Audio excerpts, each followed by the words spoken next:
Bienvenidos a todos los seguidores del canal Terra Mirabile.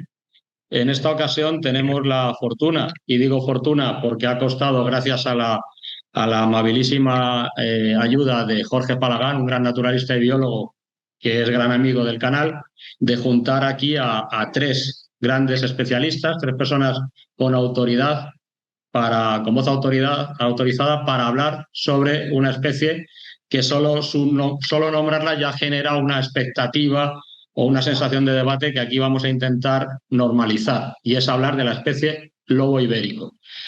Para ello contamos con Javier Talegón, con Andrés Ordiz y con Jorge Soto, que, como es costumbre en el canal, vamos a invitarles a que se autopresenten. Si quieres empezar, Javier, bienvenido. Buenas tardes. Muchas gracias por organizar este evento que sin duda creo que puede poner un poco de luz a tanta oscuridad asociada a los lobos. Soy biólogo, me han interesado siempre los lobos. He participado en varios proyectos sobre la especie en Castilla y León y desde el 2013 trabajo fundamentalmente para mejorar la imagen de esta especie con diferentes recursos y diferentes iniciativas a través de mi proyecto yobu.es. Trabajo en la Sierra de la Culebra y bueno, el objetivo de mi proyecto pues es eso, es fundamentalmente mejorar la imagen de esta especie necesaria, ¿no?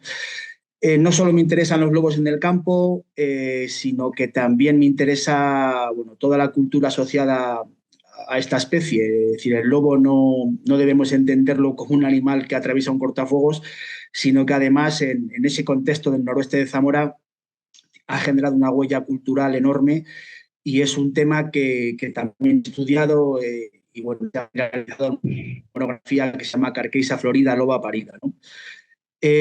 Actualmente, bueno, estoy preparando otra monografía sobre el año del lobo, sobre lo que están haciendo los lobos mes a mes. Y otro libro que, bueno, que es algo incipiente, que, bueno, sobre conservación. Sería imágenes comentadas sobre conservación. Y en síntesis es un poco lo que he hecho y lo que estoy haciendo. Muchas gracias, Javier. Damos paso a que se autopresente Andrés Ordiz. Sí, pues yo también te doy las gracias, desde luego, por juntarnos, por hacer este debate. Es importante divulgar, evidentemente. En mi caso, pues soy también biólogo y, al igual que Javier, pues llevo más de 25 años ya trabajando con esta especie. Primero en censos regionales para disponer de datos, que es algo fundamental, y ya lo digo desde el principio, ¿no? A la hora de gestionar cualquier especie, y sobre todo una como el lobo bueno, pues que, como tú decías en la introducción, pues genera tantas reacciones, ¿no? Lo ideal sería que habláramos con datos y no con esas sensaciones, opiniones tan subjetivas. Soy profesor en el área de zoología de la Facultad de Biología en la Universidad de León, y antes de eso pues trabajé muchos años, bueno, empezando por la Cordillera Cantábrica, luego en toda el área de distribución del lobo en España, y estuve muchos años también trabajando con lobos y osos en Escandinavia. Y ahora eso, estos últimos años ya digamos que asentado en la universidad aquí en León. Muchas gracias, Andrés. Bienvenido también. Y doy Gracias. paso a Jorge Soto, el tercero de los contertulios, que se va a autopresentar. Adelante. Hola, buenas tardes a todos. Soy Jorge Soto. Lo primero, daros las gracias por esta oportunidad, ¿no? de hacer divulgación sobre esta especie. Yo creo que si hay una especie que necesita que se haga divulgación es el lobo, ¿no? Soy naturalista, burgalés, llevo pues al pie de 30 años haciendo seguimiento de la población a un nivel local en la provincia de Burgos, o donde los avatares de la vida me han permitido, ¿no? Soy un apasionado de la especie, recopilando datos y haciendo seguimiento de la población, ¿no?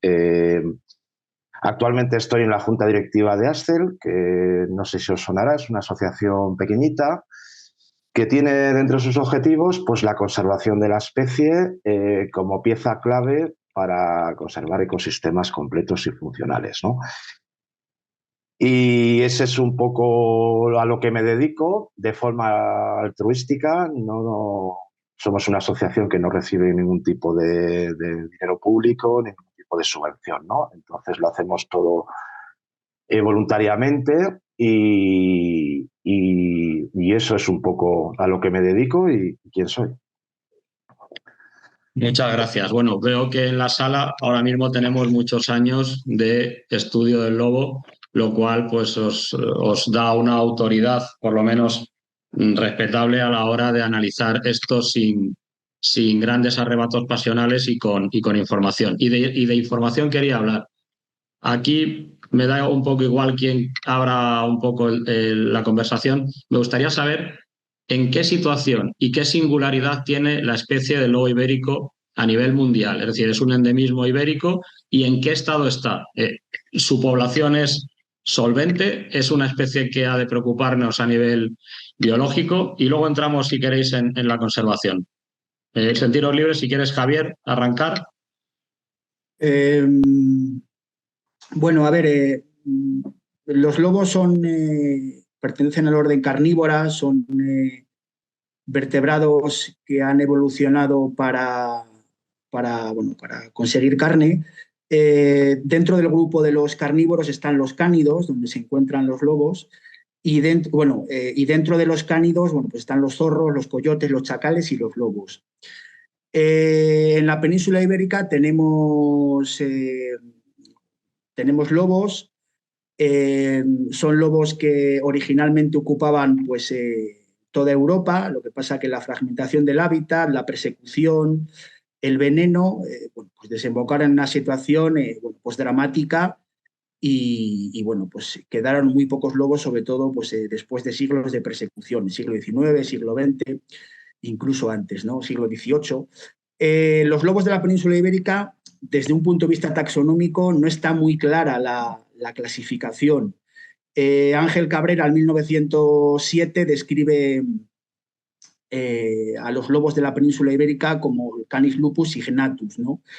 En cualquier caso, con el tiempo y con la taxonomía integrativa, cuando se incluye la genética en el estudio de la biodiversidad, bueno, pues los lobos de la península ibérica, pues quizá lo más coherente y lo más lógico es hablar de una subespecie de lobo gris, Canis lupus lupus, que son los lobos que están en toda Europa, excepto en Italia, ¿no? Que bueno, por diferentes motivos de aislamiento y de persecución, pues pertenecen a otra subespecie, a Canis lupus italicus, ¿no? Entonces, bueno, pues los lobos ibéricos son lobos de un tamaño medio comparado con otros lobos del mundo, ¿no? Los lobos más grandes serían los lobos probablemente del oeste de Alaska, de Canadá, ¿vale? Y los lobos más pequeños serían los lobos de poblaciones más sureñas, de la India o de Oriente Próximo, ¿no? Entonces, los lobos de la península ibérica son animales que tienen unas características, son animales, como digo, dentro del grupo de los lobos, son lobos grises, hay lobos pardos, hay lobos blancos, serían lobos grises, de un tamaño medio, son animales que tienen un dimorfismo sexual, las hembras suelen ser, pues, son más pequeñas que los machos. En el caso de los lobos de la península ibérica, pues son animales que los machos pueden alcanzar 40 kilos, a veces más incluso, y las hembras adultas pueden andar por 30 y pocos, ¿no?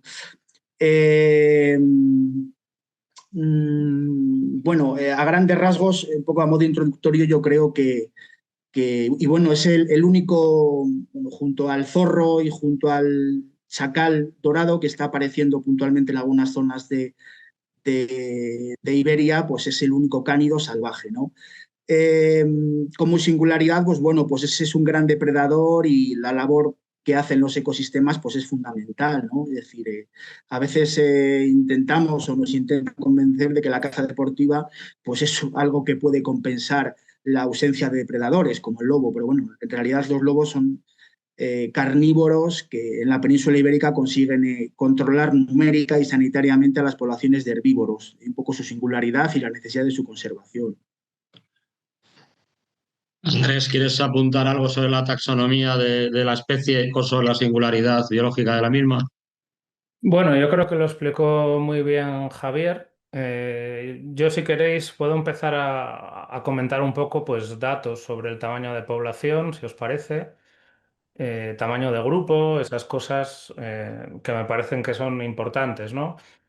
Lo primero, pues quizá decir que hay hasta hace 4 días, de hecho, hasta el viernes de la semana pasada, había dos estimas solo a nivel nacional de lo que es el tamaño de población de los lobos en España. Una de finales de los años 80, que se estimó que había casi 300 manadas o grupos de lobos. Otra de 2012-2014, que prácticamente coincidía casi de manera exacta, o sea, con una diferencia de 3 grupos, con lo cual seguimos con esos 300 grupos en mente, ¿no? Y el viernes se publicó las primeras noticias, digamos, del censo actual, con datos de las diferentes comunidades autónomas, y nos informa el Ministerio de que hay 333 grupos. Realmente es una situación básicamente estable. Y esto es muy llamativo porque en otras zonas de Europa, donde la especie había desaparecido completamente, en algunos países, digamos que la recolonización y el aumento de la población, el incremento es muy llamativo. Por ejemplo, Alemania. Alemania hace 15 años solo tenía 7 grupos reproductores, que es la unidad que utilizamos, la más detectable, digamos, para contar lobos. Y a día de hoy, el censo de 2025 no está disponible, pero el año pasado, en 2024, se estimó que había 222 grupos. Es decir, que se pasó de 7 a 222 en 15 años. Es una pasada, hablando coloquialmente, ¿no? Aquí en la península, la especie está protegida en Portugal desde hace muchos años y no mejora.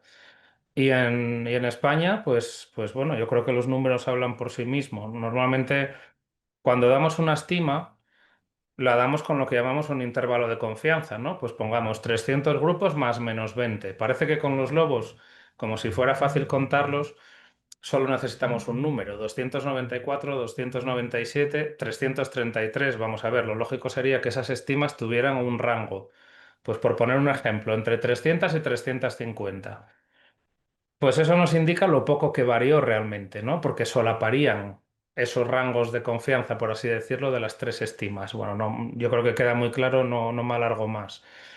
¿Y cuál es el tamaño en esos grupos, en esas unidades de las que hablamos? Bueno, pues por ejemplo, con un trabajo que publicamos hace unos años, 5 me parece, pues teníamos datos de 2 décadas de observación directa y de seguimiento de rastros en nieve en la cordillera Cantábrica y en zonas más abiertas al sur de la cordillera. Y nos salía que básicamente en noviembre los grupos de media tienen casi 5 adultos. A finales de febrero, que casualmente es después de la temporada de caza, pues casi 4. Es verdad que ahí también es cuando dispersan algunos lobos de los grupos. Y luego en verano, básicamente de media, 3 adultos y 4 cachorros en los grupos que hay reproducción, ¿no? Con lo cual yo leía estos días noticias de estos resultados del viernes. Se habla de 1.600, 1.700 lobos, que encaja un poco con multiplicar por 5, digamos, esa estima de 333 grupos, ¿no? Es de lo que estamos hablando. Y creo que fue el secretario de Estado que decía que hay menos lobos que linces, que la verdad es que es una frase muy llamativa. Tenemos en cuenta que el lince fue el gato más amenazado, el felino más amenazado del mundo hace 20 años, y ahora se estima que hay más de 2.000 y tenemos menos de 2.000 lobos. Es un hecho. Y curiosamente, el lince, porque va mejor, digamos, la tendencia de la población, se rebajó su nivel de amenaza, su nivel de su estatus, digamos, su catalogación de estrictamente amenazado a nivel internacional por la Unión Internacional de la Conservación de la Naturaleza, a amenazado y a vulnerable. Y vulnerable es todavía por encima de lo que llamamos el LESPRE, el listado de especies en régimen de protección especial, que es donde se había conseguido meter al lobo, digamos, gracias a la solicitud de Ascel, y que apenas ha durado la especie ahí metida 3 años y medio, ¿no? Es decir, llegó a un nivel de protección que está por debajo del actual de los linces, y sin embargo la tendencia de la población de lince hoy por hoy es positiva y la del lobo es de una estabilidad llamativa, ¿verdad? Sobre todo en contexto con lo que sucede en otros países de Europa. Y luego a mí también me gustaría incidir en lo que decía Javier, en que estamos hablando de lo que llamamos depredadores apicales, grandes depredadores, los que están, como solemos representar, ¿no? Bueno, pues las cadenas tróficas, los que están arriba, que son pocos por definición, A mí me espanta, por ejemplo, cuando se dice es que hay una sobrepoblación de lobo. No, es que eso es imposible. Es imposible. Viven en bajas densidades por definición, dependen de la disponibilidad de presas. Sufren una tasa de mortalidad alta en paisajes humanizados como los que caracterizan Europa en general y España también, ¿no? Entonces, son conceptos que no se pueden aplicar a una especie como un lobo. Y no sé, puedo también mencionar que es llamativo que desde un punto de vista genético, la población, digamos, que estuvo a sus mínimos o en su mínimo histórico en los años 70 del siglo pasado, ahí sí que se recuperó un poco hasta esa estima de los 80 que comentaba antes y desde finales de los 80 ahora, pues mucha estabilidad, ¿no? El problema es que en este periodo de tiempo se perdió básicamente el lobo en toda la mitad sur de España. Sierra Morena, que era el último enclave, pues ya se consideran extintos. Y lo que sucede es que a pesar de que hoy haya más lobos que en los años 70, la diversidad genética es menor. Se perdieron lo que se llaman haplotipos, es decir, se perdió variabilidad genética. Y eso es importante tenerlo en cuenta. Los genetistas, evidentemente, saben mucho más de este aspecto concreto que nosotros, pero es fácil de contar. Básicamente, una especie necesita tener diversidad genética porque llega un virus o cualquier enfermedad y si somos todos iguales, pues nuestra capacidad de responder es muy limitada, ¿no? Es decir, es necesario que haya diversidad. Y los lobos, hoy día, la población actual de la península, tiene menor diversidad genética que cuando quedaban muy pocos lobos en los años 70. Esto es algo muy llamativo. Y en relación con esto, es por lo que se lee, por ejemplo, estos días también de nuevo, como que haría falta tener al menos 500 grupos de lobo para asegurar lo que llamamos viabilidad a largo plazo, ¿no? Y eso es muy importante. En conservación no nos importa, por así decirlo, que haya lobos el año que viene o dentro de 5 años. Hombre, malo será, los va a haber. Lo que nos preocupa es a 80, 90, 100 años vista. En ese umbral temporal trabajamos. Y para poder asegurar que una especie sea viable a largo plazo, tiene que tener diversidad genética. Eso es algo fundamental. Y sin embargo, los lobos ibéricos en estas últimas décadas, pues la están perdiendo. Por eso sería fundamental favorecer lo que llamamos conectividad con otras poblaciones de Europa. Y eso es algo muy llamativo porque de vez en cuando nos llegan lobos incluso de Alemania, más a menudo de Francia, de Italia, pero parece que no hay manera de que los lobos ibéricos lleguen a Pirineos, simplemente. O sea, está muy, digamos, encerrada, por así decirlo, la población en lo que llamamos el cuadrante noroeste, Galicia, Asturias, Cantabria, Castilla y León. Y bueno, hay pequeñas oscilaciones, pero a gran escala, digamos, la especie perdió el 70% del área de distribución que tenía hace siglo y pico. Y por tanto, pues este es un poco el contexto de conservación, ¿no? Sería necesario que la especie recuperara parte del resto de la península y que tenga un tamaño de población más grande para que podamos considerar que a largo plazo sea viable. Os pongo un ejemplo y con esto ya acabo ahora. Con el lince, por ejemplo, se estima que para 2040 debería haber 3.000, 3.500 ejemplares, de los cuales al menos 750 fueran hembras reproductoras. Con el lobo no me consta que tengamos siquiera una estima así a un par de décadas vista, un objetivo, digamos, ¿no? De tamaño de población.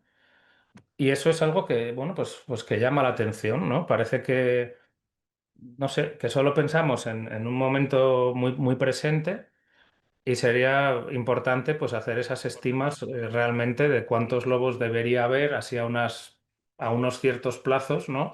De tiempo para intentar asegurar esa viabilidad a más largo plazo. Muchas gracias, Andrés. A ti. Jorge, ¿quieres apuntar algo sobre la especie en concreto? Bueno, yo creo que ya no me queda mucho por apuntar, un poco pues incidir en lo que han dicho los compañeros, ¿no? Yo creo que la singularidad de la población ibérica, más que subespecie, yo lo haría de población, ¿no? Que parece que ahora la ciencia se decanta por ahí, ¿no? Es que es una población aislada y es una población, comparándola con otras poblaciones de Europa, que está un poco, la línea que decía Andrés, está estancada. está estancada y según los 3 últimos censos oficiales se mueven unas cifras que podríamos hablar que son los intervalos de confianza dentro de lo que son las estimas, ¿no? 294, 297 y 333, pues podríamos hablar de estabilidad, ¿no?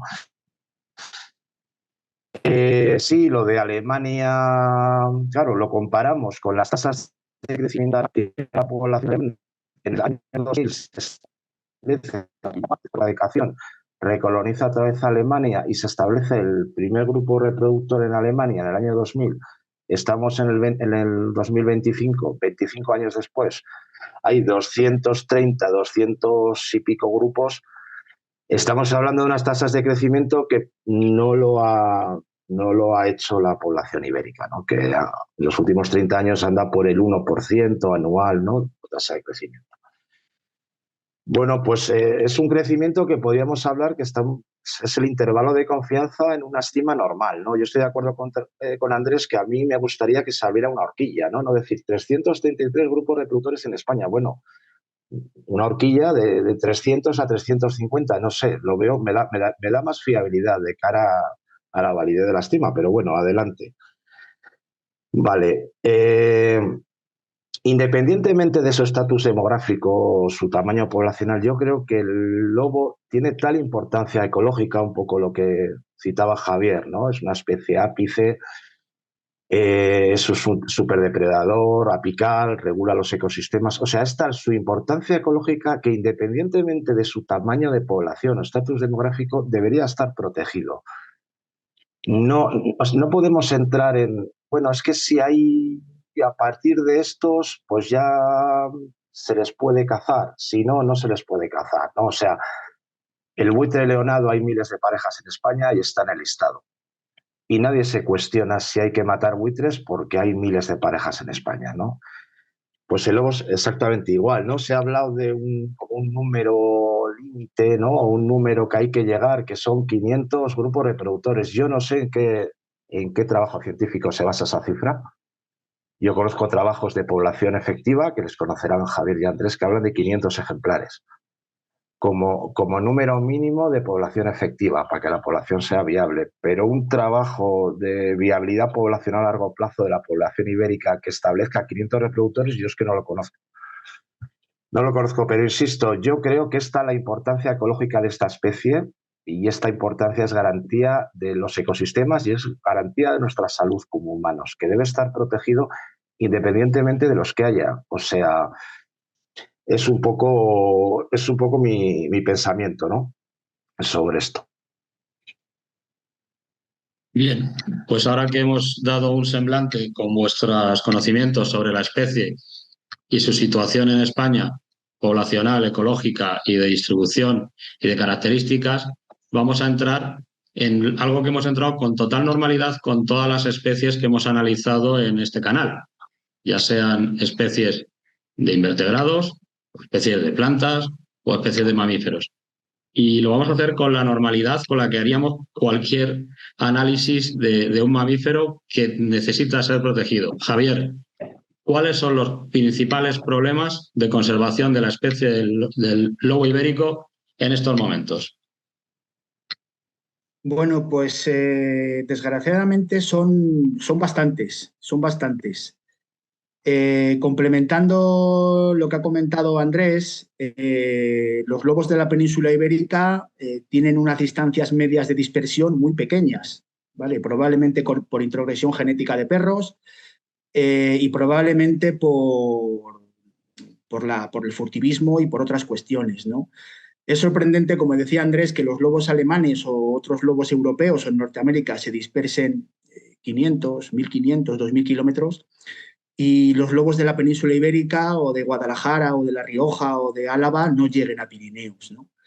Eso nos debe preocupar porque evidentemente una población que ha sufrido uno o varios cuellos de botella como la ibérica necesita pues eso, la comunicación con otras poblaciones, ¿no? Y no les dejamos. Es curioso el episodio del año pasado, ¿no? Del lobo italiano y de la loba ibérica que estuvieron durante al menos 2 temporadas de cría en una zona de Aragón y que, bueno, que murió un macho por atropello, luego llegó otro macho y luego la hembra murió por una leishmaniosis, probablemente desapareció. Eso nos tiene que hacer ver que los lobos son animales que, aunque tienen estrategias para salir adelante, son animales fuertes, animales que tienen estrategias reproductivas, que pueden ser eficientes y que son nocturnos para evitarnos y demás, pero evidentemente ese episodio concreto de Aragón nos debe hacer reflexionar de lo difícil que es muchas veces que los lobos se asienten en un territorio y colonicen, ¿no? Porque aparte de los problemas que les generamos por disparos, por atropellos, también tienen enfermedades, ¿no? Entonces, en cuanto a problemas de conservación, pues bueno, probablemente si estuviera entre nosotros Luis Mariano Barrientos, pues nos diría bueno, que es el furtivismo, una de las principales causas de mortalidad. Yo creo que los que estamos aquí sentados estaremos de acuerdo que una de las causas, además hay artículos que así lo sugieren, toda esta presión que han sufrido los bichos históricamente y en las últimas décadas, hasta antes de ayer, y que sigue manifestándose actualmente, eso evidentemente es un freno para la población, y el hecho de que tengamos en torno a 300 grupos familiares en el 90, en el 2014 actualmente, muy probablemente está relacionado con esa presión, ¿no? He estado revisando los datos hace un rato antes de conectarme y, bueno, los datos que recopiló Ascel en su momento y que los utilizamos mucho porque son sinceramente brutales. En Castilla y León, entre 2006 y 2021, ¿vale?, se mataron 1.025 lobos de forma legal en el norte del Duero y 79 por controles en el sur del Duero, ¿no? Si a eso le añadimos, por ejemplo, que Luis Mariano Barrientos, que es una de las personas que mejores datos de mortalidad tenía en el centro de Castilla y León, y lo extrapolamos a otras zonas, pues Luis Mariano estimaba que por cada lobo que se mata legalmente se mataban 6, 7 ilegalmente, ¿no? Entonces esto nos tiene que hacer ver que aquí está pasando algo, que ha pasado algo, y que eso explicaría, esa constante presión explicaría esta situación, ¿no?, de estancamiento. Luego hay otras cuestiones que se nos escapan y que seguro que Jorge y Andrés también pueden aportar información. Es el tema de las enfermedades. Hay cuestiones que se nos escapan. Hay grupos que están marcando, que están definiendo un territorio, que son estables y que aparentemente van a criar y que luego no crían. Y eso se repite en unas cuantas zonas. Probablemente haya enfermedades víricas, etcétera, etcétera, que están en moquillo, por ejemplo, parvovirosis, etcétera, etcétera, que están frenando la recuperación de los lobos en algunas zonas, ¿no? Luego la fragmentación del hábitat, ¿no?, que eso también es una realidad, ¿no? O sea, cuando un lobo se dispersa, pues necesita corredores y necesita que las infraestructuras, aunque a veces los lobos nos dan sorpresas y pueden atravesar una autovía sin ningún tipo de aprendizaje, bueno, pero muchas veces cuando tienen que atravesar un corredor de transportes donde hay una autovía, un tren de alta velocidad, una carretera nacional y dos pueblos, pues al final eso puede ralentizar mucho la comunicación y las dispersiones. Y si a eso le añadimos el modelo que está generalizado, al menos en Castilla y León, de caza de trofeos, naguardos y en otras modalidades, al final la caza de trofeos es un método muy perverso y que busca el trofeo. Y en los lobos el trofeo, lo que entienden y lo único que entienden, lo que buscan los cazadores cuando quieren matar a un lobo, es un bicho con la cabeza grande, ¿no? Es muy triste banalizar la historia natural, la ecología de una especie basándose en un trofeo, ¿no? Entonces, otros animales grandes suelen ser los animales adultos, los animales reproductores de los grupos, y estos animales al final tienen favorecen el aprendizaje por imitación y por otras cuestiones del resto de animales. Entonces, si estamos quitando animales adultos de los grupos, todo ese conocimiento, toda esa cultura que se hereda de unos lobos a otros, al final la estamos eliminando, ¿no? Y esa capacidad para cruzar una autovía, pues, que atraviesa un hipotético territorio, pues la estamos también inhabilitando, ¿no? Y luego, fundamentalmente, el conflicto, y aquí abro unas comillas, ¿no? Abro comillas, conflicto, cierro comillas. Al final, realmente yo creo que el conflicto es algo que está cocinado y que está maquillado. Realmente, si vemos los datos, si vemos las estadísticas, si vemos los porcentajes de mortalidad que generan los lobos, al final son muy pequeños. Jorge, Andrés, andamos por menos de un 1% de mortalidad del ganado en zonas. De hecho, hay otras causas de mortalidad mucho más importantes. Los problemas que tiene el sector primario son muchos: intermediarios, precios, competitividad, falta de gente joven. Pero, sinceramente, el lobo es un aliado por muchos motivos que luego comentaremos. Pero, a pesar de eso, yo sigo la prensa desde hace 30 años, veo los periódicos provinciales de Zamora, de otras provincias, y veo que el tema está peor que nunca, sinceramente. O sea, mismo lo más triste de todo es que se está intentando deformar la realidad biológica de una especie, deformando la imagen de una especie. Y lo más triste de todo es que eso puede cambiar la percepción de la sociedad, ¿no? Cuando tú hablas con un paisano en la calle que te conoce y te dice bueno, que los lobos matan ganado, y le intentas explicar que no siempre es así, que hay perros, que hay picaresca, que los ganados, si están protegidos, no sufren depredación. Es decir, se está generando un caldo de cultivo desagradable y se está deformando una realidad. Y lo más triste de todo es que la gente que está hablando mal de los lobos no está hablando ni con índices, ni con porcentajes, ni con tendencias, ni con... Está utilizando el muchos, ¿no? Y esto es muy triste. Andrés ha ofrecido muchos datos hace un momento, ha ofrecido porcentajes, ha ofrecido datos, ha ofrecido tendencias, ha ofrecido índices, ha ofrecido números, ¿no? Ha ofrecido estadística. No, ahora mismo la gestión de esta especie, desgraciadamente, es una gestión puramente electoralista y se basa en las presiones de determinados lobbies que utilizan el mucho. Hay muchos, hay más. Señores, esto no puede ser así. O sea, la biodiversidad, como en cualquier disciplina de nuestras vidas, tiene que ser gestionada con rigor. Y no podemos gestionar la biodiversidad con el... Hay muchos, pero ¿qué es eso de muchos? Por favor, vamos a ser serios, ¿no? Entonces, a mí me da muchísima pena, me da muchísima rabia que haya un retroceso en la conservación de esta especie, saltándose toda la ciencia y sin ningún tipo de rigor, ¿no? Pensemos en eso, ¿no? Escuchemos el discurso de la gente que no quiere que haya lobos, que habría que ver también cuándo realmente son, ¿no? Porque muchas veces estamos generando mucho revuelo, pero luego realmente, si rascamos, probablemente sean muchos menos de los que pensamos. Entonces, a bote pronto, yo creo que...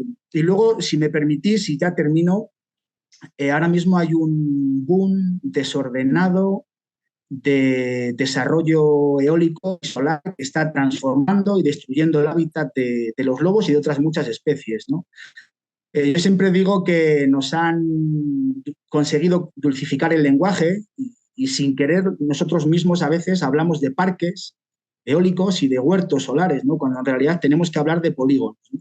Vamos a hablar de polígonos y vamos a hablar de industrializar la naturaleza. En el caso de los lobos, los eólicos, pues aparte de generar fragmentación del hábitat, aparte de generar molestias, aparte de generar traslados de las crías a otras zonas, cuando se abre un eólico se abren nuevas pistas y esas nuevas pistas al final favorece el acceso de más gente, más vehículos. Entonces, deberíamos de planificar muy bien el desarrollo eólico y solar, porque lo vamos a pagar con creces, ¿no? Al final es un desarrollo ficticio y es una burbuja que tiene poco de verde y que está destruyendo muchos ecosistemas y muchos hábitats, en este caso de los lobos. Gracias, Javier. Damos paso a Andrés, que nos ha solicitado intervenir. Sí, bueno, la verdad que lo primero, Javier nos acaba de hacer, digamos, un boceto perfecto de un poco lo que son los problemas de la especie. La mortalidad ilegal muchas veces decimos que es críptica, utilizamos ese término, ¿no? Nosotros y en la literatura internacional científica, es decir, es muy difícil saber cuántos lobos o el bicho que sea muere ilegalmente, porque evidentemente quien choca con un lobo avisa porque intenta que el seguro se lo pague, luego es una fuente de mortalidad que no se oculta, al contrario, y sin embargo, evidentemente, quien hace algo ilegal lo intenta ocultar, ¿no? Y un matiz que a mí me da mucha rabia es que a veces parece que se normaliza el furtivismo. Aquí en Asturias, bueno, estoy en León, como soy asturiano me salió aquí en Asturias, pero en Asturias, por ejemplo, hay varios casos recientes a raíz de la inclusión de la especie en el Lespre, en el que se cazaron, en los que se cazaron, vaya, lobos ilegalmente y se tiraron las cabezas delante de un ayuntamiento en Ponga, por ejemplo, o se colgaron de un puente en Santo Adriano. Y el día, por ejemplo, que sucedió lo de Ponga, pues iba el presidente de Asturias allí a una reunión y bueno, sí, condenó que evidentemente que no se podía tomar la justicia por su mano quienes estaban en contra de la inclusión de la especie en una lista de protección, pero que recordaba que el gobierno asturiano estaba en contra de esa protección. Vamos a ver, como ciudadano, antes que como biólogo, a mí me ofende que ese día lo que no se haga es una denuncia expresa de ese hecho furtivo que debería estar castigado vía penal y que sin embargo no sucede. No hay condenas por furtivismo. Son absolutamente, se cuentan, bueno, vamos, me sobran muchos dedos de una mano, alguna con osos, bueno, la gente no llega realmente a pagar por un acto así, ¿no? Entonces, incido mucho en eso. Desde luego hay mucho furtivismo. Luego, no me quiero alargar, pero es cierto que lo del conflicto yo también lo pongo entre comillas porque básicamente es una utilización política de la especie. Vamos a ver, cuando se metió al lobo en el LESPRE, como llamamos, al listado de especies en régimen de protección especial, pues LESPRE, una de las implicaciones que tuvo fue renovar, actualizar lo que se llamaba estrategia de conservación de la especie. Bueno, las comunidades autónomas tenían que mandar datos sobre los daños o supuestos daños al ganado por parte del lobo. Y digo supuestos porque, por ejemplo, en Asturias se venía pagando casi todo lo que se solicitaba, un poco con la idea, entiendo, de, bueno, de suavizar, pues que con tal de que aparecieran restos, bueno, es más complejo que esto, tiene que ir un guarda, encontrar restos y verificar si cree que fue causado o no ese daño, esa muerte de ese animal por los lobos, pero el hecho es que se pagaba entre el 80 y 90% de lo solicitado, ¿no? Y en esa estrategia vienen datos. Yo, vamos, como diría Umbral, he venido a hablar de mi libro, a usar datos, y se mataban en Asturias de media al año, supuestamente por parte de los lobos, 3.300 cabezas de ganado, o eso es lo que se compensaba a los ganaderos. Claro, si yo solo doy ese dato, pues igual suena como un número alto. Y ojo, que al ganadero que le toque, si aplica medidas de prevención, que entiendo que es un tema que tocaremos luego, y el hombre lo intenta evitar los daños, pues claro que es una faena, ¿no? Pero bueno, el hecho es que son 3.000 y pico cabezas de ganado. Pero eso hay que ponerlo en contexto.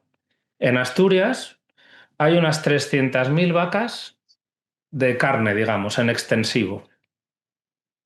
Es lógico asumir que los daños del lobo sean a ese ganado que está en extensivo, no al que está estabulado, ¿no? Así por hacer un poco una generalización, no es plan aquí aburrir al personal.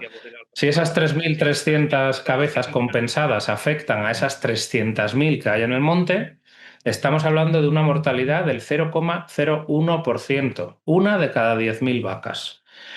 Si ajustamos un poquitín más la escala, unas 80.000 vacas solapan con los grupos de lobos que conocemos en Asturias. Entendemos que son las más vulnerables a poder sufrir esos ataques.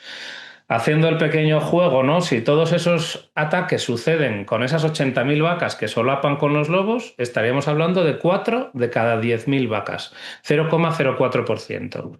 Como decía Javier, las vacas se mueren en partos, en accidentes, porque a veces, que es otro asunto que si me pongo a hablar no acabamos, por la política agraria comunitaria, que lo que hace es subvencionar que haya un montón de ganado y no que los ganaderos vendan bien lo que producen, digamos, que eso sí que es un verdadero problema, que tienen precios de mercado antiguos, una competencia desleal por gente que tiene subvenciones y en realidad no son ganaderos, digamos, no es su actividad económica principal.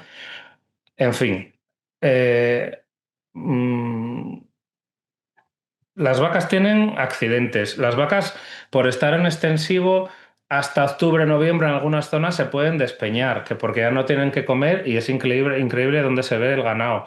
Es decir, hay que poner en contexto esas cifras. Y a mí lo que me da mucha rabia es ese uso tergiversado, político, Y pongo un ejemplo. En Castilla y León, al igual que di los datos de Asturias, decía que en Asturias se pagaban del orden de 3.300 daños al año, una comunidad, una región muchísimo más pequeña, como bien sabéis, que Castilla y León. En Castilla y León, los 5 años anteriores a la inclusión de la especie en el LESPRE, se pagaba de media 2.800 daños al año. Llamativamente menos que en Asturias, ¿no? Cuando el 60% de la población del lobo está en Castilla y León. ¿Por qué? Porque la especie al norte del Duero se consideraba cinegética y, bueno, por simplificar, de esto sí que sabe mucho Javier, se pagaban los daños en las reservas de caza, en otras zonas se supone que había un seguro, al sur del Duero sí era responsable la administración porque era especie protegida. Estamos hablando de 2.800 cabezas al año. Ahora, no voy a recordar quién lo dice, no importa, pero un alto cargo de la Junta está hablando de 6.000 cabezas de ganado afectadas al año y dice que los daños aumentaron un 41%.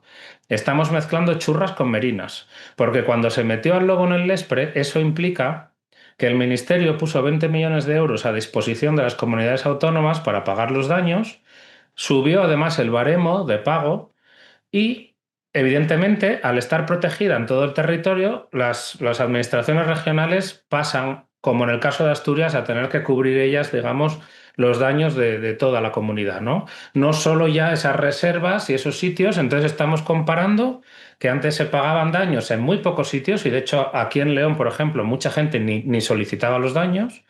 Y ahora, sin embargo, después del Lespre, se pagan o se venían pagando, ahora veremos qué hacen con esto, en toda la comunidad autónoma. Con lo cual no podemos comparar de una manera, no sé si decir malintencionada, para intentar decir cuántos más animales están matando los lobos, lo que sucedía antes y después. Si usamos los datos, que ya de por sí es bastante novedoso usar datos, qué cosas, pues usémoslos objetivamente, ¿no?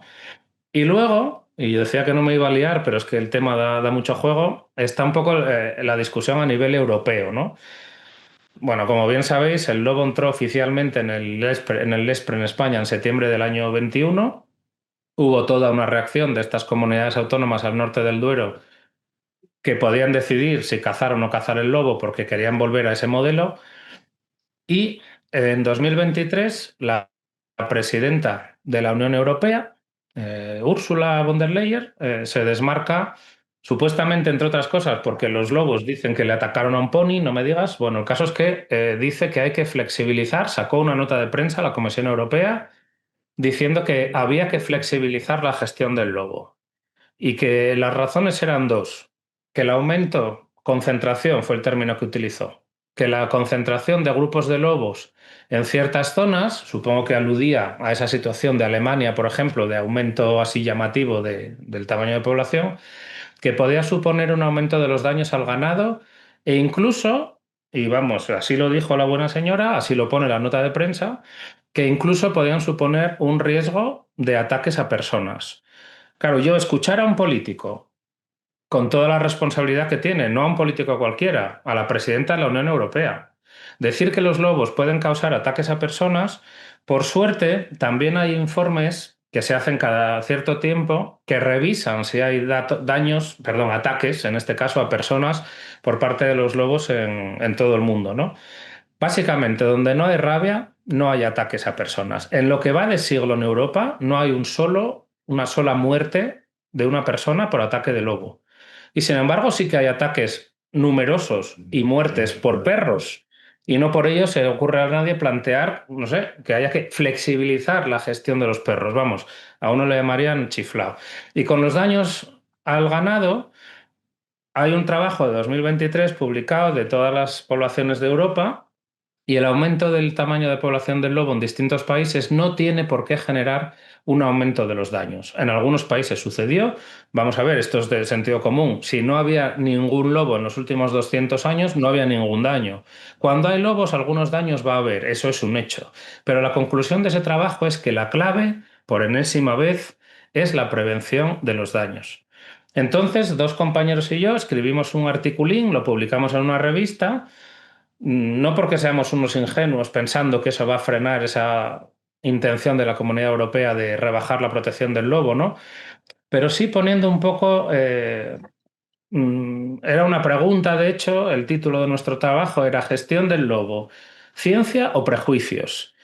Evidentemente no se usan datos. No se usan datos. Es un uso politizado de la especie. Y es más, cuando esta señora o la Comisión Europea lanzó esa nota de prensa, la propia Comisión hizo una encuesta a nivel europeo sobre la percepción, y eso es importante, está bien hacerlo, sobre la percepción social sobre la especie. Un 70% de las respuestas dijeron que querían, que abogaban por mantener la protección del lobo como estaba, porque lo que se valoraba y que sucedió era rebajarlo de estrictamente protegido en el marco del Convenio de Berna a protegido, ¿no? En ese marco de flexibilización, ese eufemismo que usó la presidenta. Bueno, pues una encuesta en general en toda Europa dijo que el 70% de la gente no veía necesario rebajar la protección del lobo y se hizo otra encuesta enfocada al mundo rural, que muchas veces es cierto que tenemos una percepción más bucólica, a veces más favorable de la especie en las ciudades que en el mundo rural, pero en este caso hicieron una encuesta también en el mundo rural y salió un valor prácticamente idéntico, creo recordar 68% a favor de mantener la protección del lobo. Dio igual, dio igual. Por supuesto, nuestro artículo dio igual, nadie lo habrá leído en el ámbito político, bueno, alguien en España por lo menos sí, pero a nivel europeo, evidentemente, seguro que nada. Pero es que lo más gordo es que sus propias encuestas tampoco fueron tenidas en cuenta. Es decir, el objetivo, sí o sí, sin datos, y peor aún, intentando recopilar datos, recopilando datos para luego no hacerles ni caso, era rebajar el nivel de protección de la especie. Y luego, ojo, porque el hecho de que se haya rebajado el nivel de protección a nivel general en Europa no tendría por qué haber implicado necesariamente sacar al lobo del LESPRE del listado de protección en España. Los países miembros tenemos la obligación de hacer caso, de transponer, es el término jurídico que se usa, la normativa de Red Natura, Directiva Hábitats, Directiva Aves, a nuestro ordenamiento jurídico, pero una vez que el lobo está en el LESPRE, y pasó en otros países de Europa con sus leyes correspondientes, que una vez que la especie está metida en un nivel de protección que impedía la caza, no había por qué haber dado un paso atrás porque Europa rebaje un nivel, ese grado de protección. Es de nuevo otro ejemplo de cómo el componente subjetivo que tiene la gestión de fauna es el que hace que el lobo vuelva a estar desprotegido. Y sabéis bien cómo fue, que está recurrido, pues en este caso el PP se sacó de la manga, no sé, eso de la ley de desperdicio de alimentos. O sea, sinceramente, estoy intentando ser lo más objetivo posible, dando datos, pero como ciudadano tengo que decir que es patético ver el nivel de discusión y la toma de decisiones en el ámbito político. Porque a nosotros se nos paga con dinero público, a mí en este caso como profesor, como investigador, y luego es muy frustrante ver que los datos que generamos, no lo sé, tienen poca influencia en cómo se gestiona la fauna en general y muy en particular una especie como el lobo, pues claro, que está supeditada a ese uso, a ese conflicto, pero que es un conflicto malintencionado. No sé cómo decirlo. No es, bueno, acabo de dar datos, no creo que haga falta mucho más, ¿no? Yo creo que entre lo que dijo Javier y estos datos no hace falta que me enrolle aún más. ¿Me entendéis? Y es un dolor ver pues que ese conflicto en realidad es no abordar cuáles son los problemas reales del sector ganadero. Eh, no lo sé. Tampoco quiero generalizar. Hay ganaderos que son muy conscientes, muy conscientes de que su problema es otro, el precio que les pagan por la carne que llega de fuera de mucha menor calidad y que se vende más barata que lo que producen ellos. Eso sería entrar en otro mundo. Pero que tenemos que tener presente también, porque desde luego hay datos públicos de tendencia del ganado vacuno en España, no está yendo a menos. Cuando a veces se escucha incluso que el lobo está poniendo en peligro la ganadería, eso no es así. No es así, porque es los datos que hay de tendencia de ganado vacuno en España y no va a menos. Y bueno, no me alargo más. Gracias, Andrés. Jorge, como persona que está en primera fila de la conservación del lobo, ¿cuál, desde tu punto de vista, es el gran problema del lobo ahora mismo? Que indudablemente coincidirás con tus compañeros, pero puedes incidir en ahora mismo, en la foto actual. ¿Qué pasa en España con el lobo? ¿Se ha sacado del LESPRE? Ahora la situación, vamos un paso atrás. ¿Tu percepción? Vamos un paso atrás, totalmente de acuerdo. Cuando se incluyó el lobo en el Desprez, se hizo justicia a algo que estaba mal hecho históricamente, porque el lobo debería haber estado protegido en España desde que España ratificó el Convenio de Berna. Estamos hablando del año 86, 1986, ¿no? Entonces se hizo justicia a una anomalía histórica, ¿no? Yo el mayor problema que veo ahora, pues eso, ha sido un cóctel de bulos, de intereses, de los medios de comunicación, de achacar al lobo los problemas de todo. O sea, el lobo ha pasado de ser la raíz de todos los males de la ganadería o el chivo expiatorio, que ha sido tradicionalmente, quizás por el componente cultural que tiene, ¿no? De que el paisano igual no puede achacar la raíz de sus males a los precios de la carne o a Mercosur, porque son variables más abstractas, y sí que puede focalizar todo su odio hacia un animal que le ve que aparte se le puede disparar y se le puede eliminar, ¿no? Bueno, ha pasado de ser el chivo expiatorio, la cortina de humo de todos los males de la ganadería, a ser un arma política, ¿no? Y esto es vergonzoso. O sea, esto es vergonzoso que la gestión de la especie no se base en datos, no se base en ciencia y se base en el populismo de un partido político que diga que, bueno, pues que yo para conseguir los votos del mundo rural voy a facilitar que se maten lobos, ¿no? Cuando el lobo es un bien de toda la sociedad, no es ni del partido político X ni de ningún sector de la sociedad determinado, ¿no?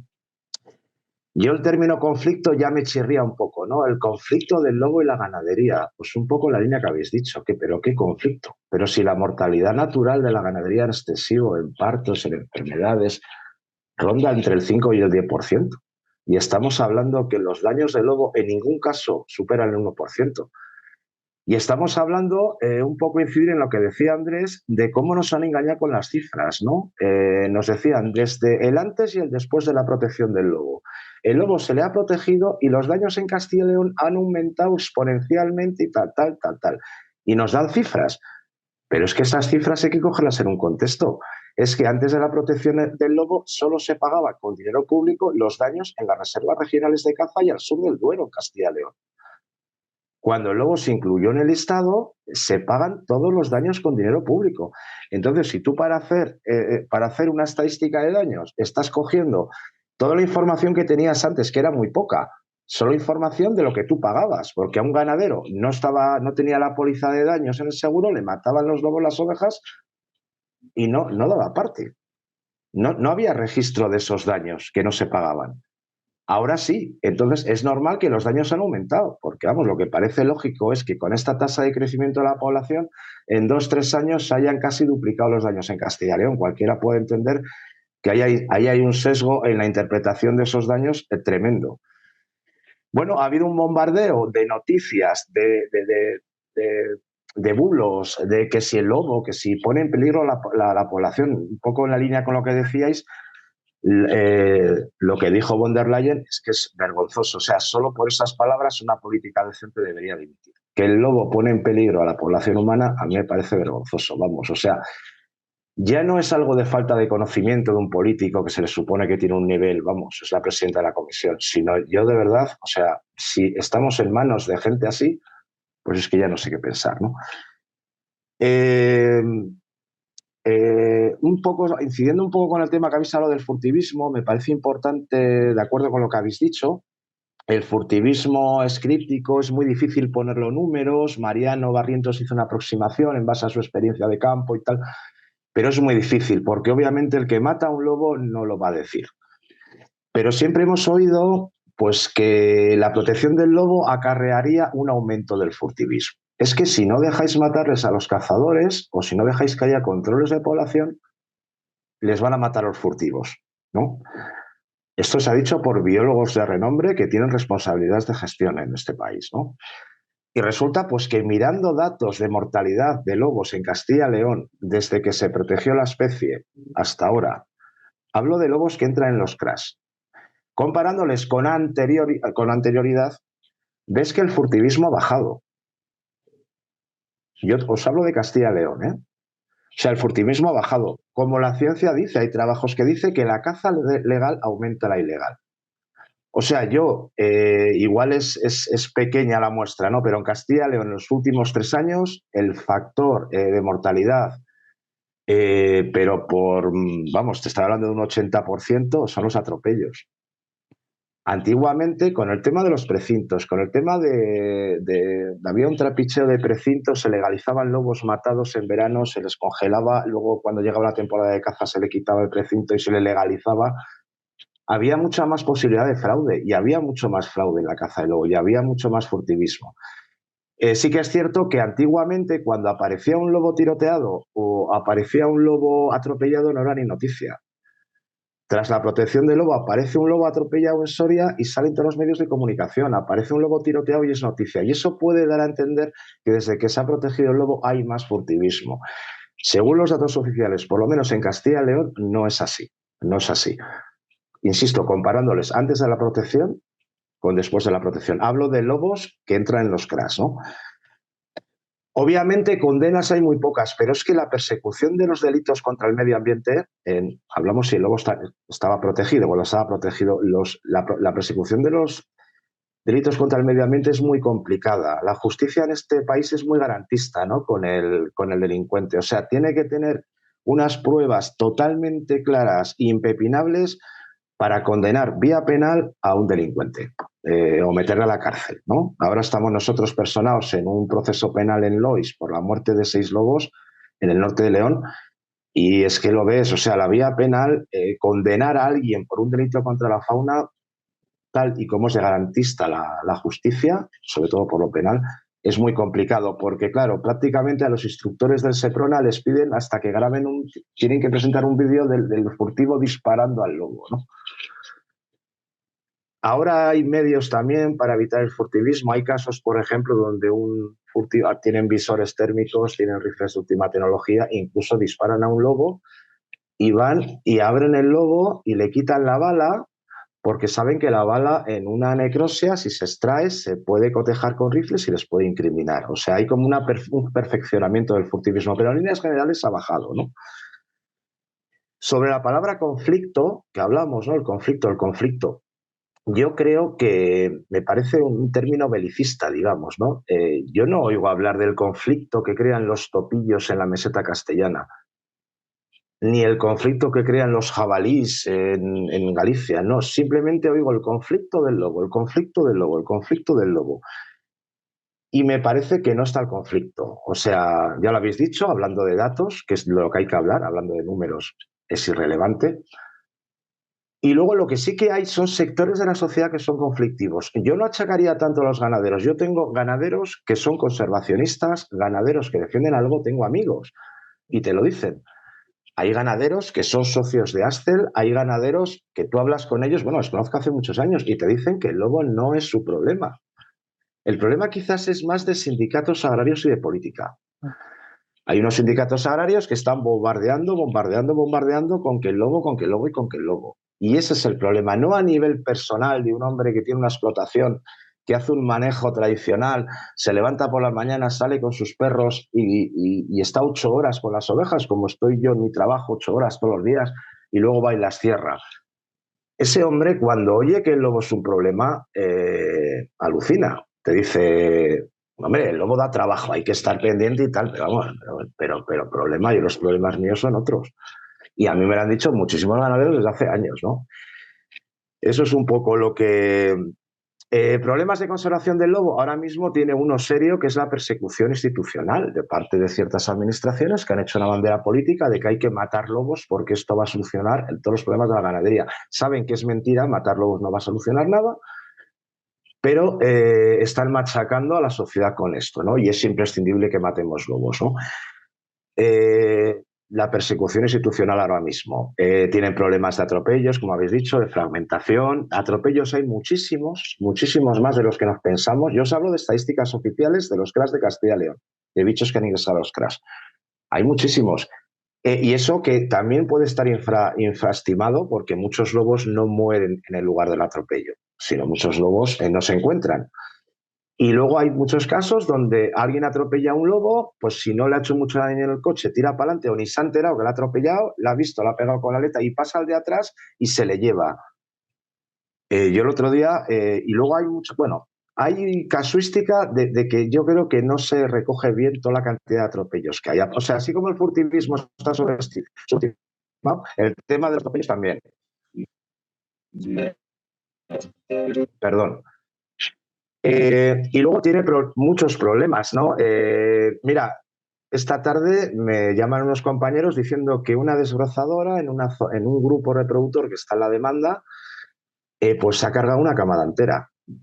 Una desbrozadora desbrozando. Cachorros recién nacidos, estamos hablando casi de hace 15 días, pues fijaros, una desbrozadora desbrozando el monte. Yo también no entiendo cómo se pueden ya desbrozar el monte, se puede cuestionar desde muchas maneras, pero vamos, desbrozar el monte a mediados de mayo, finales de mayo, yo no lo veo, vamos, ningún sentido, ¿no? ¿Qué más? Bueno, pues incidir en eso, ¿no? En que no hay conflicto, en que nos están engañando con el tema de los daños, de que han aumentado los daños. No es cierto que hayan aumentado los daños. Ahora se paga todo y todo figura en estadísticas. Antes solo se pagaba en las reservas de caza y en algún sitio y no figuraba. Y luego también quería incidir que hay también mucho fraude en el pago de daños, ¿eh? O sea, en el pago, más que en el pago, en la peritación de los daños, ¿no? Ante la mínima, pues se pone lobo, ¿no? Se peritan esos daños y no se hace peritaje genético en los casos que se puedan hacer, en otros no se podrá hacer, y se pone a todo lobo para que el ganadero cobre. Entonces, pues eso también sesga un poco las estadísticas, ¿no? Yo no conozco ningún datos de daños de perro en Castilla y León, todos son de lobo, no sé, me llama la atención, ¿no? Y un poco es eso, lo que sí que es cierto, las enfermedades influyen. Yo, sarna, he visto bichos que se recuperan de la sarna, o sea, pueden estar más tocados o menos, pero al final te sorprende porque se recuperan, ¿no? Yo creo que de lo que no se recuperan es de los tiros, del veneno, Y luego también porque, claro, tú te tienes que fiar si un lobo entra, que aparentemente puede ser mortalidad natural, entra en un caso, tiene que de qué ha muerto ese ejemplar. Se ha muerto de alguna leishmaniosis de moquillo normal, no aparece, ¿no? En mortalidad natural y no entran más en eso, ¿no? Entonces tampoco hay muchos datos sobre tema de enfermedades en lobos, ¿no? Pero sí que es cierto que hay grupos que desaparecen, se evaporan como por arte de magia y lo único que se le puede achacar pues es al furtivismo. Hay un problemón con el tema de los visores térmicos. Hay provincias donde Burgos, León, donde tenemos un problemón con el tema de los recechos al corzo. Todos los cotos privados están llenos de gente de cazadores, sobre todo del sur. Hay mucha fiebre en el sur, en Andalucía, en Madrid, con el corzo. Y todos, pues eso, sin vigilancia, porque en las reservas de caza sí que hay más vigilancia, hay celadores, pero sin vigilancia y están todos con visores térmicos y rifles de última generación, ¿no? Y entonces, pues es un problema. Eso es a grandes rasgos, aunque lo habéis dicho ya todo, pero vamos, me gustaría incidir en eso. Muchas gracias, Jorge. Aunque por orden a lo mejor iría Javier, pero me ha pedido la palabra Andrés. Si te parece, Andrés, intervienes y luego ya Javier hace un cierre de este bloque para hacer otra ronda. Andrés, adelante. Sí, esta vez sí que voy a ser breve. Era por ahondar en la caza, dos matices. La suerte que tenemos con el lobo, evidentemente, es que está presente en muchos otros países e incluso continentes, ¿no? En Norteamérica, y hay bastantes estudios sobre la percepción por parte de la sociedad del lobo y, por ejemplo, cuando no estaba permitido cazarle, se le vuelve a poder cazar. Y algo que quería pues, hacer énfasis es que, de hecho, por ejemplo, en Wyoming, me parece que fue, en Estados Unidos, llegaron a la conclusión, está publicado, que el hecho de permitir otra vez la caza deportiva del lobo no mejoró en absoluto la percepción social de la especie e incluso aumentó la caza ilegal, que lo decía Jorge, y se cree que es porque cuando permites cazar algo, no tiene tanto valor. Es decir, no merece estar protegido. Entonces, bueno, si se le permite cazar, no es tan grave. cazarle ilegalmente. Esa era la interpretación que hacían de los datos, que lo que apoyaban era, bueno, pues que permites la caza deportiva y aumenta también la caza ilegal, ¿no? El título del trabajo me acuerdo que era La sangre no compra buenos deseos o benevolencia hacia la especie, ¿no? Y luego, por otra parte, quizá más importante en relación con el argumento político que parece que se usa aquí tanto, de que es que cazar lobos va a disminuir los daños, pues también dar algunos datos más de lo que aportaba Jorge, porque es que no solo pasa con lobos. Hay trabajos científicos publicados también con lobos en Estados Unidos, pero también con oso negro americano, con oso pardo, tanto en Estados Unidos, Norteamérica, como en el norte de Europa, con osos negros, con puma, con dingo en Australia. A no ser que te cepilles más de un 25 o 30% de la población, cosa que no es viable en el contexto que estamos hablando de que la población necesita más animales para ser viable a largo plazo, no disminuyen los daños, pero es que no solo no disminuyen, sino que aumentan. Hay un trabajo concreto de Estados Unidos que dice que matando lobos hasta un 25% de la población, que ya es matar, aumenta los daños a ovino y a vacuno. Y claro, una vez que te cepillas más del 25%, 30% de los lobos, lo cual implica erradicarlos en algunas zonas, sí, bajan los daños. No, ya, claro. Y si no hubiera ninguno en Europa, no habría ningún daño en Europa. Aunque, ojo, porque hay daños de perros, hay daños en toda España, además, hay daños en toda España y también hay datos. Entonces, es que estos son verdades, ¿no? No, el hecho de cazar lobos, en nuestro caso, o de cazar grandes carnívoros, no necesariamente disminuye los daños y además puede aumentarlos. A nosotros, que publicamos un trabajo con el caso de Asturias, nos criticaron mucho que tenía que estar mal, que no podía ser eso, que si tú matas lobos, ¿cómo va a haber más daños al año siguiente? Y el patrón era clarísimo. Se puede discutir. ¿Qué explica? ¿Cuál es el mecanismo, digamos, que explica eso, ¿no? Porque es verdad que es contraintuitivo, digamos. Si tú quitas un depredador, pues sí, podrías esperar que hay menos daños, ya, pero es que a lo mejor desestructuras las manadas y un grupo de lobos que sea capaz de meterle mano a un jabalí de mediano tamaño, no te digo uno grande ya, pues a lo mejor cuando queda una manada desestructurada, si hay ganado disponible, sea más vulnerable. Ese es uno de los posibles mecanismos. Lo que es muy claro es el patrón de los datos. Cuantos más lobos se mataban en una zona, más daños al año siguiente. Lo contrario de lo supuestamente esperado.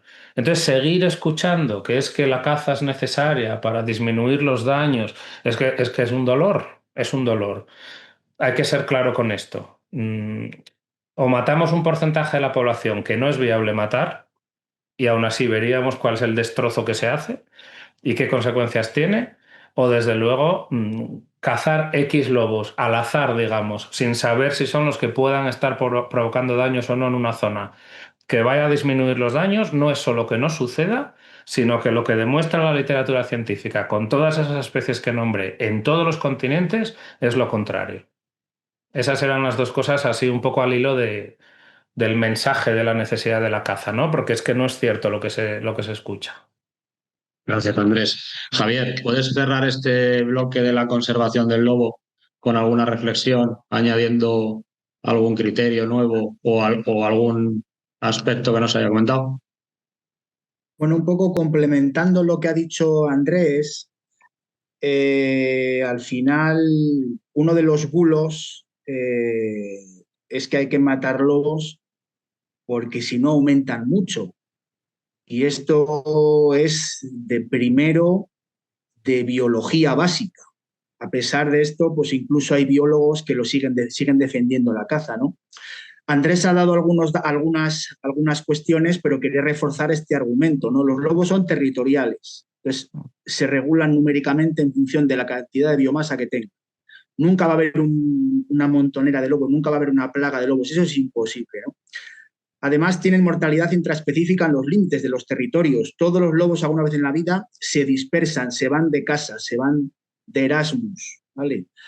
Eso también mantiene la regulación de la población. Tenemos que pensar, yo no sé si conocéis algún dato en España, pero desde luego, por ejemplo, en Yellowstone la longevidad media de los lobos está en 5 años. En España probablemente sea menor, porque en España se les caza, se les furtivea. Si tenemos en cuenta además que esa longevidad es de 5 años y que la madurez sexual está en torno a 22 o 34 meses, fijaros el poco tiempo que tienen muchos lobos para reproducirse. Es decir, no hace falta cazarlos para regularlos. Ellos mismos tienen mecanismos de autorregulación y esto hay que insistir hasta la saciedad, ¿no? Porque al final es un bulo, es un mantra, es algo, como dice Andrés, ¿no? Es un dolor, es que es un dolor escuchar constantemente esto. Pero simplemente un poco para concluir, a modo de qué podemos hacer, ¿no? Por los lobos y de qué manera tenemos que trabajar por los lobos, yo creo que es muy importante reflexionar, ¿no? También un poco cómo tenemos que enfocar esos esfuerzos, ¿no? Es un tema que el otro día lo hablaba tomando una cerveza en Salamanca con unos amigos, ¿no? Al final tenemos que saber qué teclas tenemos que tocar, ¿no? Y qué foros tenemos que convencer. En cualquier caso, yo estoy convencido de que la divulgación de calidad y la educación ambiental son fundamentales. La sociedad es muy ignorante con el lobo, ¿no? Incluso con cierto nivel cultural plantea cosas que no deberían plantearte, ¿no? Incluso, pues yo qué sé, lo que ha comentado Andrés, ¿no? Pero los lobos pueden atacar a las personas. Eso es algo básico y debería estar completamente tachado, ¿no?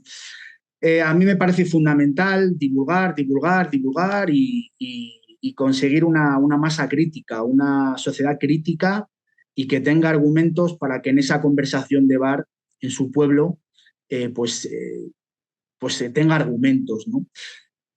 Para defender al lobo de los negacionistas y de los bulos, ¿no? Luego me parece fundamental, fundamental, fundamental el trabajo de Ascel, fundamental, siempre lo digo, siempre lo diré. Soy socio y, bueno, me parece que es fundamental. De hecho, me alegro mucho de que hayan subido mucho el número de socios después no sé cómo llamar, de la ley de desperdicio alimenticio, ¿no? La sociedad pues, se está moviendo y se tiene que mover más. Y el trabajo de Ascel es, siempre lo digo, ¿no? Cuando hablamos de estas cosas, ¿no? Pues siempre, ¿qué podemos hacer por los lobos? Pues bueno, apoyar a las ONGs, ¿no? Que al final es fundamental y el trabajo que se hace en los juzgados y demás es fundamental. De hecho, Ascel ha sido la ONG que ha conseguido meter a los lobos en el Lespre, ¿no? Luego creo que es muy importante también, creo que no es inteligente enfrentarnos con los antilobos, pero sí que es interesante buscar aliados dentro del sector de la ganadería. Yo lo hago en mi trabajo. Yo visito explotaciones ganaderas en Sanabria de dos buenos amigos que tienen mastines protegiendo vacas y que tienen mastines protegiendo ovejas, ¿no? Y no tienen ningún problema. Entonces creo que es importante visibilizar esas experiencias y que esas experiencias, pues bueno, las conozca la sociedad, ¿no? Porque la sociedad parece o puede entender que hay hordas de 30 lobos que tienen 3 filas de dientes, como me dijeron una vez en el sur de Salamanca, y que, bueno, se comen niños. Eso es falso, ¿no? Entonces es importante. Y luego, bueno, pues también es importante, tenía que apuntado, exigir rigor, ¿no? No sé de qué manera, pero exigir rigor. Y luego, como última reflexión, es bueno, indicar que yo soy un ciudadano que pago mis impuestos en el medio rural y que estoy empadronado en el medio rural y yo quiero que haya lobos, ¿no? O sea, yo como ciudadano quiero que haya lobos. ¿Por qué una minoría está decidiendo para que esta especie esté gestionada o como se está gestionando a partir de ahora, con disparos? O sea, no es lógico, ¿no? Entonces, creo que tenemos que hacer entender a los políticos que la sociedad está cambiando, como ha dicho Andrés, que la sociedad cada día es más sensible con algunas especies, que cada día hay menos cazadores, que el animalismo está aumentando y que tenemos que hacer entender a los políticos bueno, que queremos, que hay mucha masa social que quiere lobos, ¿no? Entonces, a bote pronto, se me ocurre eso. Un poco el otro día, por ahí un meme de, bueno, de menos cuentos y más lobos, ¿no? En síntesis es eso, lo que creo que necesita la especie, ¿no? Como me temía, nos hemos excedido bastante del formato de estas conversaciones, pero si conseguimos que muchas personas puedan escucharos, vuestras sabias reflexiones, pues habremos aumentado el nivel cultural con respecto al lobo ibérico y habremos conseguido aumentar la masa crítica de personas que como ciudadanos quieren con criterio conservar el patrimonio natural que es de todos, no es de unos segmentos de la población, de unos intereses económicos y mucho menos de unas facciones políticas. Dicho esto, me gustaría hacer una ronda de cierre que hacemos absolutamente en todas las temáticas que tocamos, no solamente en el lobo. Dos mensajes, uno para la ciudadanía y otro para las administraciones. Es decir, la ciudadanía como objeto de derecho para participar del disfrute del patrimonio natural y cultural, que es el leitmotiv de esta editorial, y otro la administración como gestora del territorio, como gestora de la administración de las leyes, como responsable en el territorio de que se cumplan. Y de la calidad para los habitantes y la conservación del patrimonio de todos. Si quieres, Jorge, hacer este colofón, es un mensaje conciso para el ciudadano que nos esté escuchando y otro para la administración, si es que en algún momento nos va a escuchar. Vale, pues nada, simplemente el mensaje para la administración es que los lobos tienen una importancia brutal en los ecosistemas y forman parte del interés general de toda la sociedad. O sea, los lobos no son de un determinado sector, o sino forman parte del interés general. Y que vivimos en una crisis de biodiversidad y no nos podemos permitir el lujo de perder especies. Y menos especies tan importantes con tanta importancia en los ecosistemas como el lobo, ¿no? Entonces ellos, como gestores de lo público, de lo de todos, del patrimonio natural, tienen que preocuparse por defender y conservar lo de todos. Y el máximo exponente ahora mismo es el lobo, ¿no? Y luego, pues a la ciudadanía, pues eso, pues yo pienso que hace falta mucha divulgación, como decíais. Hace falta explicar a la gente que el lobo no es el malo de la película, que el lobo no es eso que nos han contado los cuentos, y que el lobo tiene una importancia, si queremos ecosistemas sanos, si queremos ecosistemas completos con todos sus ingredientes, hasta con los más molestosos, ¿no? Si queremos ecosistemas funcionales que cumplan su función ecológica y no tener paisajes verdes llenos de mariposas con boñigas de vaca, necesitamos lobos. Y necesitamos lobos porque necesitamos lobos en un tamaño de población suficiente para que cumplan su papel, para que puedan ejercer su papel, ¿no? Su papel ecológico y su función ecológica. Gracias, Jorge. Javier, un mensaje para la administración en todos sus sentidos, regional, municipal, incluso europea, porque aquí se ha hablado de la administración, incluso la europea, y otro mensaje a la ciudadanía. Bueno, a las administraciones creo que el modelo de gestión que están implantando es erróneo. Los lobos son imprescindibles en los ecosistemas y eso es irrefutable. Han pagado con creces su lucha por sobrevivir, por estar aquí, y actualmente tenemos medios económicos, tenemos una sociedad que demanda otro modelo de gestión, hay una crisis de biodiversidad y hay literatura científica que nos obliga a conservar a estos bichos. Por lo tanto, es que ir en esa dirección de conservar, conservar y conservar, ¿no? Y el matar por presiones electoralistas, pues es un error. A la ciudadanía, pues parafraseo a Luis Mariano Barrientos, una frase que hace años le escuché, y él hablaba de que la gente que sale al campo a observar lobos, hay como dos sectores, ¿no? Están los disfrutones, que no se implican, ¿vale? Y están los comprometidos. La sociedad necesita gente comprometida y que se implique de una u otra manera en la conservación de los lobos. Empecemos por apoyar a las ONGs, por ejemplo. Gracias, Javier. Y Andrés, un colofón en este doble mensaje. Administración, ciudadanía. Sí, mira, para la administración algo que tengo en mente sobre todo desde que la presidenta de la Comisión Europea, porque a ella le pareció había que flexibilizar la gestión del lobo, es decir, poder matarlos con mayor facilidad, porque eso es lo que significaba flexibilizar. Eh, es una reacción que tuve y que escribimos en el artículo que antes mencionaba, que da la sensación de que cuando una asociación, por ejemplo en este caso Ascel, le pidió al Ministerio que considerara la posibilidad de incluir al lobo, de hecho, en el catálogo de especies amenazadas, incluso por encima del lespre, pues piden datos históricos, cómo disminuyó el área de distribución actual respecto a la histórica.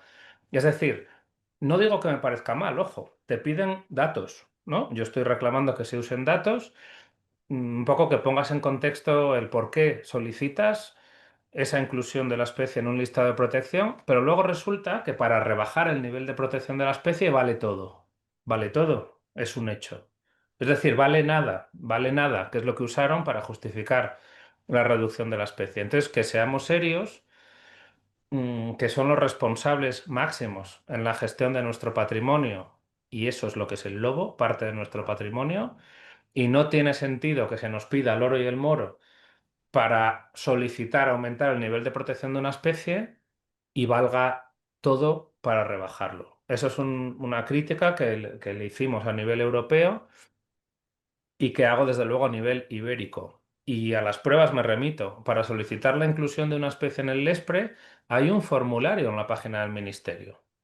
Se acaba de conseguir para las grajas, que están aquí en León y en 4 sitios más. Y eso fue a raíz de que una asociación lo solicitó. Ascel, con un buen informe, lo solicitó al ministerio. O sea, fue sudor y lágrimas y se consiguió el LESPRE. Y sin embargo, para rebajar el nivel de protección de una especie, vale cualquier cosa. Eso no puede ser, no puede ser, y ese es mi mensaje a la administración. A los ciudadanos que sean críticos, diría yo. Yo, sinceramente, me da hasta vergüenza decirle nada a los ciudadanos de cómo se tienen que comportar, ¿no? Pero yo soy de Gijón y a veces, pues los amigos me dicen, jo, es que se invierte mucho en el urogallo, es que se invierte mucho en el oso. Digo, bueno, una cosa es pretender que se hacen cosas, que ojo, no digo, evidentemente hay cosas que tienen que haber funcionado para que el oso esté mejor ahora que hace 20 años, pero seamos críticos. Porque, claro, el riesgo es que cale, por ejemplo, ese mensaje de que cazar lobos va a ser una solución. Mm, entonces, bueno, que seamos críticos, sobre todo, los ciudadanos, ¿no? Que no comulguemos con ruedas de molino, por decirlo de otra manera. Pero sí que me apetece más enfatizar el mensaje a las administraciones. Está muy bien exigir ciencia para aumentar el nivel de protección de una especie, pero que no nos tomen el pelo entonces con que valga nada para rebajarlo.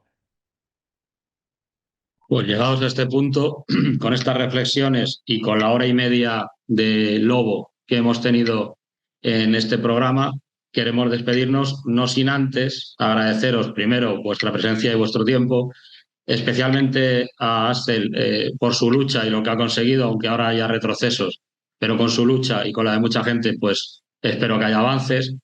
Eh, Agradecer a Javier la divulgación que hace, a Andrés los estudios que hace, muy importante a callar la boca a la insulto a la inteligencia con más inteligencia, con más ciencia y con más datos. Y bueno, pues desde Terra Mirabile esperamos que alguien escuche todas estas voces autorizadas para que podamos disfrutar como patrimonio natural del lobo ibérico y sobre todo entender mejor qué es lo que ocurre y cuando veamos una noticia la podamos desgranar, la podemos diseccionar y entenderla mejor de una manera crítica, como ha indicado Andrés. Muchísimas gracias por vuestro tiempo y aquí estáis siempre con la puerta abierta para contar cosas del lobo ibérico.